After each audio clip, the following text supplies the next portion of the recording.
તો જય માતાજી બધાને. આજ આપણે પાણીપુરીનો પ્રોગ્રામ છે અને આ મણાને આપણે આ ચેલેન્જ દેવાની છે.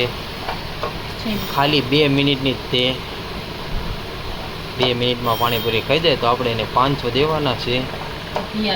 500 રૂપિયા દેવાના છે ત્યારે તૈયાર. એટલે જો આપણે અહીંયા પૂરી બનાવવાનું કામકાજ થઈ ગયું ચાલુ ને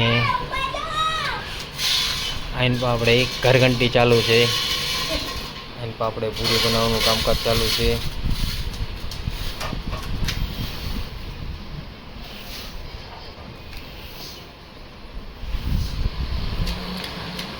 પૂરી વાત તીખી બનશે આજે તે તો કેમ થાય છે ચેલેન્જમાં? 500 આપણે દેવાના જ છે. હા ચિંતા રે.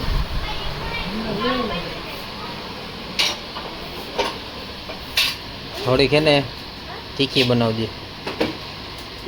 હા પાણીપુરી તીખી બને ને એટલે આપણે ચેલેન્જ જીતી જઈએ આપણે. હા નકર આપણે 500 રૂપિયા દામ આવશે એટલે થોડીક તીખી બનાવજે. તો વ્લોગમાં બન્યા રહીજો. આજ આપણે પાણીપુરીનું ચેલેન્જ છે.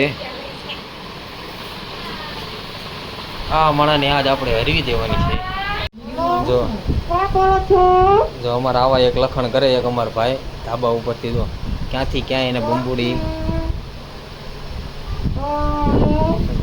છે ને ધાબા ઉપરથી અહીંયા લાંબી બંબુડી કરે છે. તો જો આટલી પૂરી ખાઈ જાય ને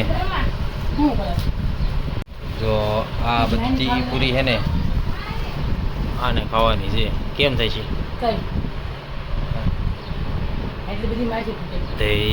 ચેલેન્જમાં તો એટલી જ આવે ને.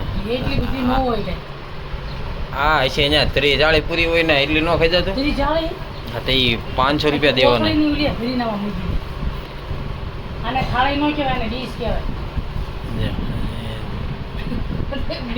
ડીશ લઈને આવ્યો.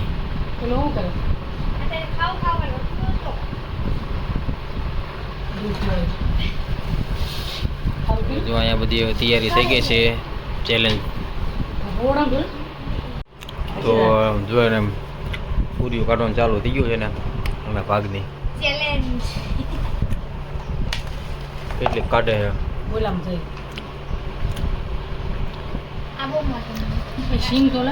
આટલી પૂરી જ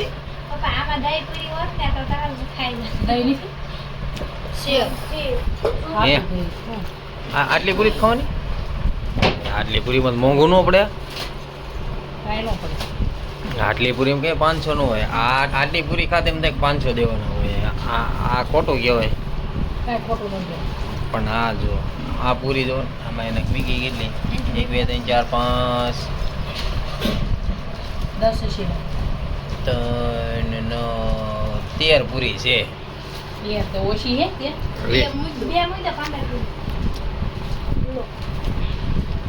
કઈ બે ગયો તૈયાર થઈ ગયો છે.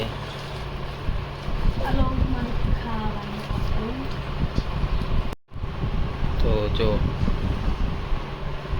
પાણીપુરી જાય છે.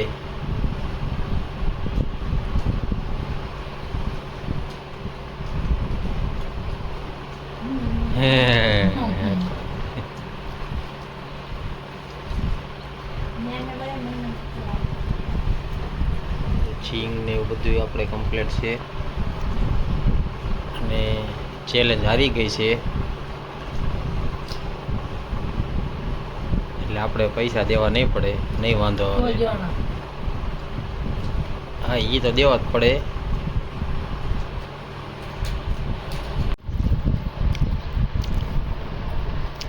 આ માણા ચેલેન્જ કરતા કરતા રોવા માંડ્યું છે.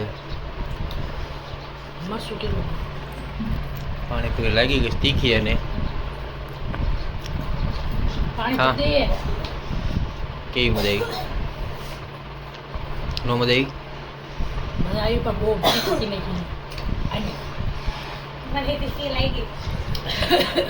નાને તીખી લાગી ગઈ.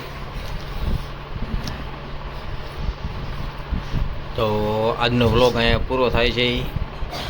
તો બધાને જય માતાજી.